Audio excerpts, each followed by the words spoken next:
Welcome to another episode of Consphere, where we dive into the topics shaping the future of work. Today, we're exploring how ethical and sustainable staffing practices are transforming industries worldwide.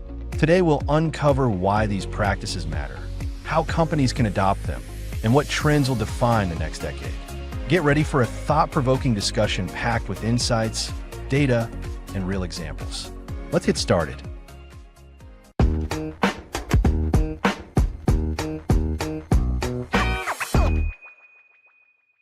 Okay, let's unpack this.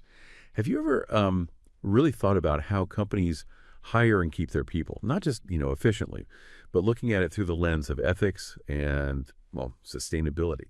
It sounds straightforward, maybe, but the deeper you dig, the more unexpected stuff comes up. So today, that's exactly what we're doing. We're taking a deep dive into ethical and sustainable staffing, a strategic imperative. Welcome. We pulled together quite a stack of sources, industry studies, research papers, detailed reports that really shine a light on why this isn't just a buzzword anymore. It feels like a crucial shift. Our mission here is to, cut through the noise, pull out the core insights, and really pinpoint the surprising facts. Why is this happening now? What does it actually mean? And crucially, what are the real benefits? Yeah, and what's truly fascinating, I think, is just the speed at which this whole area of ethical and sustainable staffing has moved. I mean, it's gone from being this sort of niche concept, maybe discussed by a few forward-thinking firms, to something that's pretty much non-negotiable, a strategic imperative for organizations everywhere globally. It's really not just about the bottom line anymore. You see it in consumer choices, you see it in investor demands, and importantly, you see it in what the talent themselves are looking for in an employer now. They expect more. This isn't just theory either. It's already happening. A recent 2025 industry-wide study showed that, get this, 78% of staffing firms are already implementing or planning sustainability initiatives, and nearly half, 48%, are actually tracking and reporting these metrics annually. So it's happening right now, and it's happening at scale. Wow, 78%. That kind of widespread adoption, especially so quickly, that's a huge signal, isn't it? It really suggests a profound shift is underway. So, okay, let's start by clarifying. What exactly do we mean by ethical staffing? We hear the term thrown around, but what does it genuinely involve beyond just sounding good? Right. Well, at its core, ethical staffing is really about the practices, recruitment, onboarding, employment, retention that are deeply rooted in fairness and transparency and social responsibility. Think about building truly equitable processes. That means actively working to eliminate bias. Bias in everything from how you source and screen candidates right through to how employees get promoted. This is absolutely critical if you want to foster genuine diversity, equity, and inclusion. So it's really about making sure everyone gets a genuinely fair shot, regardless of their background, and ensuring those internal processes are, well, clean and unbiased. Precisely. And it also encompasses things like fair compensation and working conditions. We're talking ethical wages, transparent pay structures, making sure workplaces are safe, and having a profound respect for labor rights. And it stretches all the way to the candidate experience itself, Clear communication throughout the whole recruitment journey. Treating people respectfully, getting proper consent for data usage, setting up effective feedback loops. Organizations that really invest in this stuff, they don't just feel good about it, they benefit. You see measurably lower turnover, a much stronger employer brand that attracts the best people, and significantly higher employee morale. Yeah, that makes total sense. I mean, when you build that kind of trust and fairness right from the very first interaction, it just has to lead to better long-term outcomes, right? Now, the second part of our topic today is sustainable staffing. How does that intersect with the ethical side? Or are they completely distinct things? Oh, they absolutely overlap, but sustainable staffing sort of broadens those ethical considerations. It brings in environmental stewardship and long-term organizational resilience, too. A fantastic example, one we're seeing everywhere, is the adoption of remote and hybrid work models. A significant chunk, 58% of staffing firms, are already using remote work policies specifically to cut their carbon footprint, mostly by reducing employee commutes. That's a direct, measurable environmental impact right there. That's a really tangible environmental win, yeah. And something so many of us have experienced firsthand since the pandemic, recognizing the flexibility and the benefits it offers. Yeah. But beyond remote work, our companies also looking closely at their physical offices, their day-to-day operations. Absolutely. There's a really strong drive towards eco-friendly offices and sustainable procurement. This includes things like leveraging renewable energy sources, Yeah. shifting to digital onboarding, which drastically cuts paper waste, by the way, deliberately choosing sustainable office supplies, and even developing vendor policies that prioritize sustainability right through their supply chain. And the data backs this up strongly. We see 52% of agencies using eco-friendly supplies.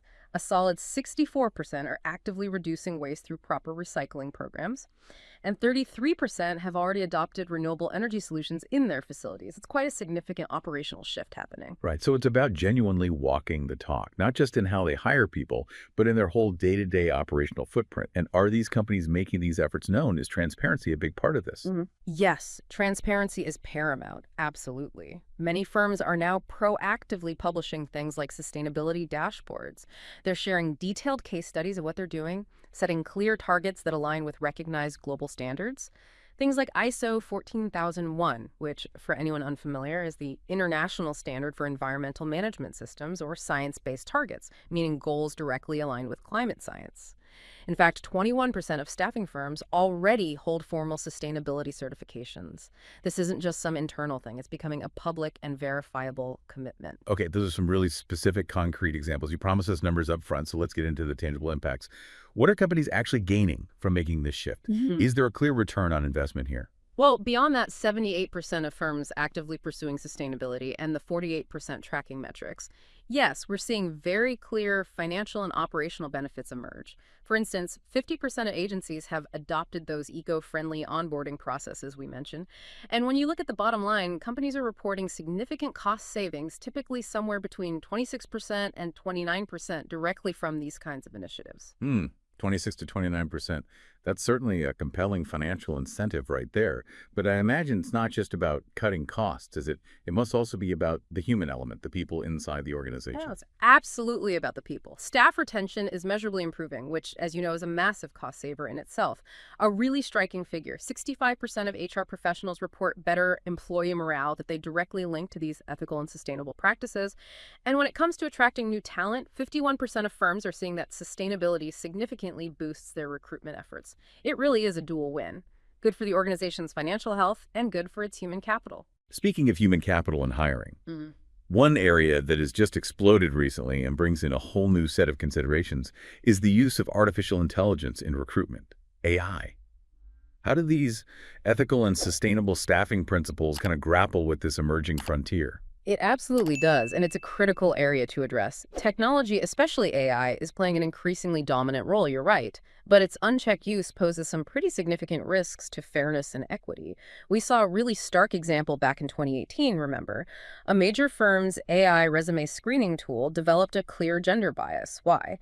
Because it was trained on historical data that was predominantly male applicants. It really highlighted how deeply embedded systemic human biases can inadvertently get coded right into the algorithms. It makes true fairness a much more complex algorithmic challenge than just, removing a few keywords. That's a powerful and slightly unsettling reminder that these algorithms aren't inherently neutral, are they?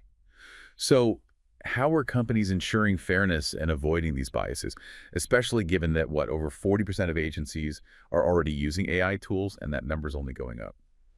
Well, leaders really have to prioritize algorithmic fairness, transparency, and crucially essential human oversight in candidate evaluation. You can't just let the machine run wild. Best practices are emerging pretty rapidly now. Things like shifting towards skills-based assessment rather than just filtering by traditional credentials, using transparent and standardized evaluation criteria, conducting regular audits to proactively catch and correct any biases that might creep in. It also means building inclusive designs from the start, making sure the tech accommodates people with disabilities, ensuring it genuinely serves everyone equitably.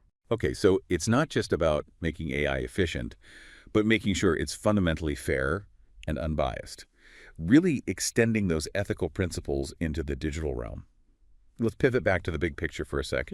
What's the overall business ROI on all this? Is it truly just a feel-good initiative, or does it genuinely deliver measurable value? Oh, it's definitively not just feel good. Ethical and sustainable staffing drives measurable business value, no question. A really significant insight here is that when employees' personal values align better with the corporate culture, it doesn't just create a nice atmosphere. it fundamentally drives loyalty. Employees who share those organizational values, they stay longer, they perform better, and they often demonstrate what we call discretionary effort. Going above and beyond because they genuinely believe in the company's mission and what it stands for. And that, in turn, must save a significant amount of money, right? The cost of high turnover, particularly in competitive fields, could be just staggering. Precisely. Turnover reduction dramatically cuts recruitment and training costs. We're often talking tens of thousands of dollars per hire that you save. So many firms are reporting multiple wins, cost savings, like we said, around 30% from these initiatives, boosted morale, a stronger reputation in the market, and a genuine competitive advantage in attracting and retaining the best talent. This isn't just speculation or, fuzzy anecdotes. There was a global study that revealed that 65% of employees actually prefer companies with visible sustainability commitments. And get this, a significant 35% would even consider quitting if their current employer didn't demonstrate such commitments. That's an incredibly powerful signal to employers everywhere. Wow, that 35% figure alone. That should make every HR leader and CEO sit up and take serious notice. It really underscores the shift in what employees expect now. So looking ahead, what are some of the key emerging trends shaping the future of ethical and sustainable staffing that you see on the horizon? Well, one major trend we're definitely seeing is an accelerated move towards skills-based hiring and equity. Organizations are increasingly vetting practical skills, actual core competencies, rather than just rigidly favoring traditional degrees or, specific university pedigrees. This approach really opens doors to much more diverse and often overlooked talent pools. It supports both equity and leads to better business outcomes by finding the right person for the job, regardless of their exact background. Right, so less emphasis on those traditional resume checkpoints and much more on what you can actually do and contribute. What else is coming? Data-driven ethical insights are gaining significant traction. Firms are deploying more sophisticated analytics now. They're using them to monitor diversity metrics, to detect bias in screening processes, track candidate satisfaction scores throughout the hiring journey, measure sustainability KPIs. This allows for continuous improvements and proactive accountability rather than just reacting when something goes wrong. Another key trend is an intensified focus on candidate well-being and experience. It sounds simple, but it's crucial. Respectful, transparent treatment, providing feedback even if it's a no, clear communications, offering flexible options. This all dramatically increases candidate engagement and reinforces that ethical reputation. That completely connects back to what you said earlier, doesn't it? About building trust and a positive relationship right from that very first interaction. Exactly. And finally, sustainability is becoming much more deeply embedded into strategic operations. It's less about isolated initiatives now. More firms are integrating ESG, that's environmental, social, and governance goals, directly into their core staffing operations. One report shows that 72% of staffing companies are actively integrating sustainability into their supply chains, and 55% are following sustainable procurement policies. It's truly becoming part of the organizational DNA, not just some add-on project. So what does all this mean for you, our listener? We've seen how ethical and sustainable staffing has, well, truly transformed.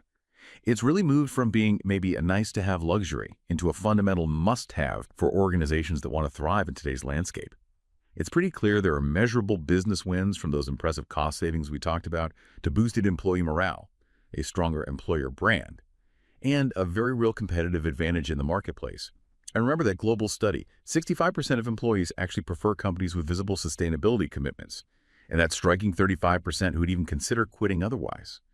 And that's not just a signal for the future of work. I think it's a clear directive for how companies really must operate now. Yeah, and if we connect this to the bigger picture, it's really about embedding fairness, human dignity, and environmental consciousness, not just as, check boxes on a form, but as core elements of how an organization fundamentally operates and builds its workforce.